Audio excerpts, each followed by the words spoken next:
Hello everyone, कैसे आप सभी। तो देखिएगा आज आज आपके लिए एक इम्पोर्टेंट टॉपिक लेके आया हूँ कि जब एसिड और बेस की रिएक्शन होगी तो क्या प्रोडक्ट बनेगा और इस रिएक्शन की इम्पोर्टेंस क्या है।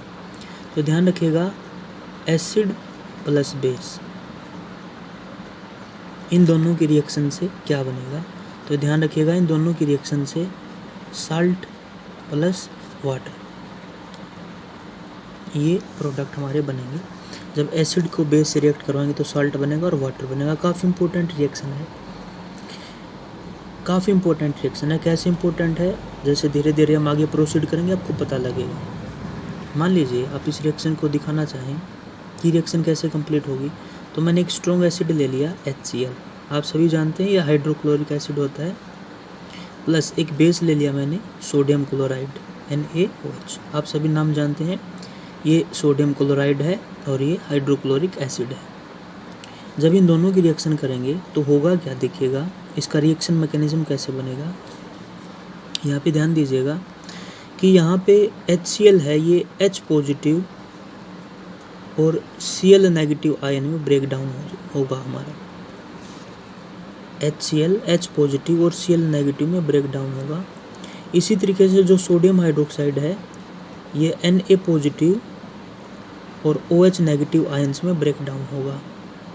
अब आप जानते हैं ये हमारे पास जो पॉजिटिव आयन होगा, इस पॉजिटिव आयन को हम बोलते हैं आपका, आप जानते ही आपका कैटायन होगा, और जो नेगेटिव आयन है ये आपका एनायन होगा। तो कैटायन और एनायन HCl से बने, इसी तरीके से कैटायन और एनायन हमारे बेस में भी बने। अब देखिएगा जो पॉजिटिव है वो किस तरफ जाने की कोशिश होगी, पॉजिटिव जाना चाहेगा नेगेटिव की तरफ। सोचते हैं कि नेगेटिव तो ये भी है, ये तो पहले से था ही, ये तो इसी से बना है, ये दोबारा से अगर HCl बन जाएगा तो फिर रिएक्शन होगी नहीं। तो अपने ध्यान में रखना है, ये H पॉजिटिव जाएगा आपका इस OH नेगेटिव के साथ, अपोजिट डायरेक्शन में मूव करेंगे, और ये जो Na पॉजिटिव है ये Cl नेगेटिव की तरफ आएगा। तो प्रोडक्ट आप देखिएगा क्या बनेगा, Na पॉजिटिव और Cl नेगेटिव बना देंगे आपका NaCl। आप सभी जानते हैं ये आपका सोडियम क्लोराइड है, और ये जो सोडियम क्लोराइड आपका, ये आपका जो आपका साल्ट होता है, नमक होता है, वही है ये, प्लस आपका वाटर बनेगा। तो ध्यान रखिएगा, जब भी एसिड और बेस को हम रिएक्ट करवाएंगे तो साल्ट बनेगा प्लस में वाटर बनेगा। अब इस रिएक्शन की इम्पोर्टेंस क्या है, इस रिएक्शन की इम्पोर्टेंस काफ़ी ज़्यादा है। अब एक दो इम्पोर्टेंस इसलिए ज़्यादा है कि आपने अगर जैसे साल्ट बनाना है, अगर आपने कोई भी साल्ट बनाना है तो आप एसिड और बेस की रिएक्ट करके ही बनाएंगे। साल्ट, कई इम्पोर्टेंट साल्ट होते हैं जहाँ हमें आगे, जैसे मोर साल्ट है या और कई सारे साल्ट हैं जिनकी हमें लाइफ में आगे ज़रूरत पड़ती है, कई सारे उनके एप्लीकेशन भी हैं। जैसे नमक है, आप खाते हैं नमक, उसका आप देखिएगा कितना ज़्यादा यूज है, सोडियम क्लोराइड। तो इसी तरीके से आप देखें, जैसे कई बार, एक एग्जांपल और अगर मैं आपको बताऊं इसका, तो जैसे हम खाना खाते हैं तो हमारे स्टोमक में क्या होता है कि एसिडिटी ज़्यादा हो जाती है, क्योंकि जो हाइड्रोक्लोरिक एसिड होता है वो हमारे स्टोमक में होता है, और उसको हम गैस्ट्रिक एसिड भी बोलते हैं। ध्यान रखिएगा, गैस्ट्रिक एसिड, ये जब pH स्केल में आपको, pH स्केल के बारे में आपको बताएंगे तो और ज़्यादा वहाँ पे आपकी ये चीज़ क्लियर होगी। इसको बोलते हैं गैस्ट्रिक एसिड। इसकी जो pH वैल्यू है वो हमारे पास 1.2 है, तो काफ़ी स्ट्रॉन्ग एसिड होगा ये। तो ये हमारे पेट में जलन बनाता है। तो अगर हमने उसको न्यूट्रलाइज करना है, न्यूट्रलाइज तभी होगा क्योंकि जो साल्ट होता है, ध्यान रखिएगा, ये जो साल्ट है इसकी pH वैल्यू 7 पे लाई करती है, 7 पॉइंट समथिंग, तो वो न्यूट्रल होता है ना, तो वो एसिडिक होता ना वो बेस होता। साल्ट होता है वो आपका न्यूट्रल होता है। तो जैसे मैंने आपको बताया, तो वहाँ पे जो गैस्ट्रिक एसिड है वो हमारे पेट को क्या कर सकता है, नुकसान पहुँचाता है, एसिडिक, बहुत ज़्यादा एसिडिक होता है। इसलिए उसको न्यूट्रल बनाने के लिए हम मिल्क ऑफ मैग्नीशिया का यूज करते हैं। ध्यान रखिएगा, मिल्क ऑफ मैग्नीशिया एक बेस है। ये जो मिल्क ऑफ मैग्नीशिया जो बेस है, ध्यान रखिएगा, इसकी जो pH वैल्यू है वो 10 होती है। ये मैंने आपको पहले भी बताया था कि 0 से 6 के बीच में, आपको एक बार फिर से ध्यान करवा देता हूँ मैं, 0 to 6 अगर हमारे पास pH वैल्यू है तो वो आपके एसिड होंगे। 0 to 6 अगर pH वैल्यू किसी भी सब कंपाउंड की है तो आपने ध्यान में रखिएगा वो आपके एसिड होते हैं। वो कंपाउंड आपका एसिड होगा जिसकी वैल्यू जिसकी pH वैल्यू 0 to 6 के बीच में लाई करेगी। इसी तरीके से 7 पे होंगे आपके न्यूट्रल। ऐसे कंपाउंड्स जिनकी pH वैल्यू 7 होगी वो आपके न्यूट्रल होंगे। और फिर 8 to 14, ध्यान रखिएगा, 8 to 14 आपके बेस होंगे। 8 to 14 में बेस आते हैं। वो स्ट्रॉन्ग होंगे या वीक होंगे वो डिपेंड करता है, वो आपको पता है कि pH वैल्यू जितनी ज़्यादा होगी आपका बेस उतना स्ट्रॉन्ग होगा। और आपकी pH वैल्यू जैसे 0 से 6 के बीच में है, तो जैसे जैसे हम 6 की तरफ बढ़ते जाएंगे वैसे वैसे एसिड की स्ट्रेंथ कम होती जाएगी। कहने का मतलब, कोई एसिड है अगर उसकी pH वैल्यू 1 है और कोई दूसरा एसिड है उसकी pH वैल्यू 5 है, तो आपसे पूछ ले कौन सा स्ट्रॉन्ग एसिड होगा, तो हम बोलेंगे जिसकी pH वैल्यू 1 है वो ज़्यादा स्ट्रॉन्ग होगा। इसके बारे में और डिस्कस करेंगे अभी आगे।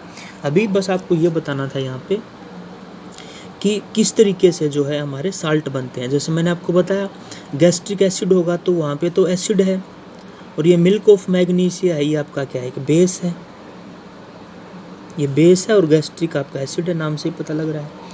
तो जब एसिडिटी ज़्यादा हो जाती है तो हम मिल्क ऑफ मैग्नीशिया लेते हैं, जैसे बेस लेते हैं, तो उससे क्या होगा, एसिड जब बेस के साथ रिएक्ट करेगा तो साल्ट बना देगा। मतलब एक ऐसा कंपाउंड बना देगा जिसकी pH वैल्यू 7 होगी, जो कि न्यूट्रल होगा, तो एसिडिटी को ख़त्म कर देता है। तो ये इम्पोर्टेंट यूज है एसिड और बेस रिएक्शन का। अब जैसे मैंने आपको एक बात बताई अभी, उसके बारे में और डिस्कस कर लेते हैं। जैसे pH स्केल के बारे में मैंने आपको बताया, pH स्केल एक और इम्पोर्टेंट टॉपिक है, इसके बारे में और डिस्कस कर लेते हैं। देखिएगा, pH स्केल का अगर मैं फुल फॉर्म बताऊं तो P का मतलब, वैसे अगर आप देखें तो एक जर्मन शब्द है जिसका मतलब होता है पोटेंज।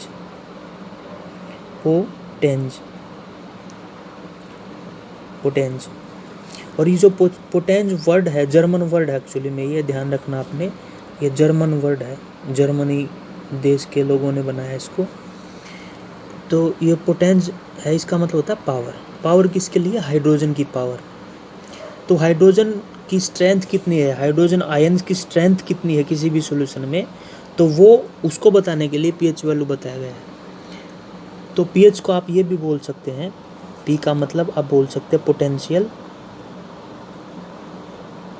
ऑफ, H का मतलब यहाँ पे हाइड्रोजन। इसका मतलब ये हुआ कि हाइड्रोजन की पोटेंशियल को जो बताएगा वो आपकी pH स्केल होगी। काफ़ी इम्पोर्टेंट है स्टूडेंट्स, मैंने आपको ये पहले भी बताया होगा कि जिन कंपाउंड की, ध्यान रखिएगा, जिन कंपाउंड्स की pH वैल्यू, एक बार फिर से, जिन कंपाउंड की pH वैल्यू, ये स्टूडेंट बीच बीच में ब्लर होता है, इसके लिए सॉरी, थोड़ा सा कोऑपरेट करें। तो जिन कंपाउंड की pH वैल्यू हमारे पास 0 to 6 होगी वो आपके एसिड है। ये बात मैंने आपको पहले भी बताई थी। तो ये काफ़ी इम्पोर्टेंट है, मतलब उसमें आयंस कितने हैं, हाइड्रोजन आयंस की स्ट्रेंथ क्या है, वो आपकी pH वैल्यू है। जैसे मैं आपको कुछ कॉमन एग्जांपल बताता हूँ जो हम डेली लाइफ में देखते हैं।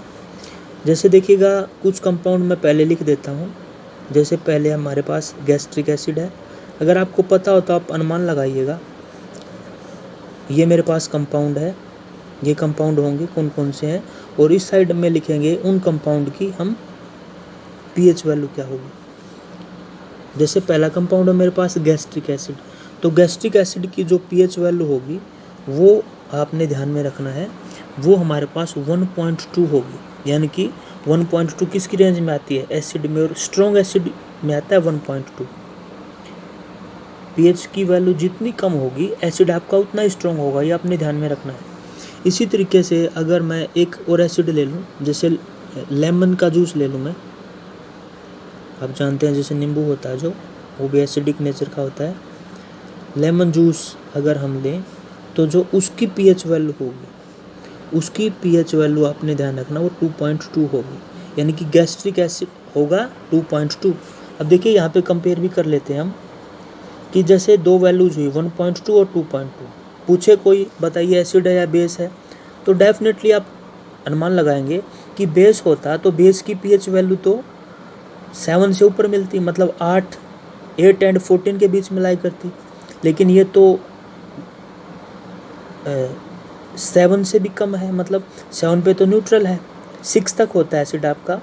अगर वैल्यू आपकी 1 to 6 है तो मीन्स आपका वो एसिड है, तो ये दोनों ही एसिड है। लेकिन ये पूछ ले कि बताइए ये स्ट्रॉन्ग है या ये स्ट्रॉन्ग है, कहने का मतलब गैस्ट्रिक एसिड स्ट्रॉन्ग एसिड है या लेमन जूस स्ट्रॉन्ग एसिड है, तो बताइए कौन सा होगा, गैस्ट्रिक एसिड, क्योंकि जितनी पीएच वैल्यू कम होगी एसिड उतना ही स्ट्रॉन्ग होगा। तो आई होप आपको ये पीएच वैल्यू की हेल्प से ये चीज़ और ज़्यादा क्लियर हुई होगी।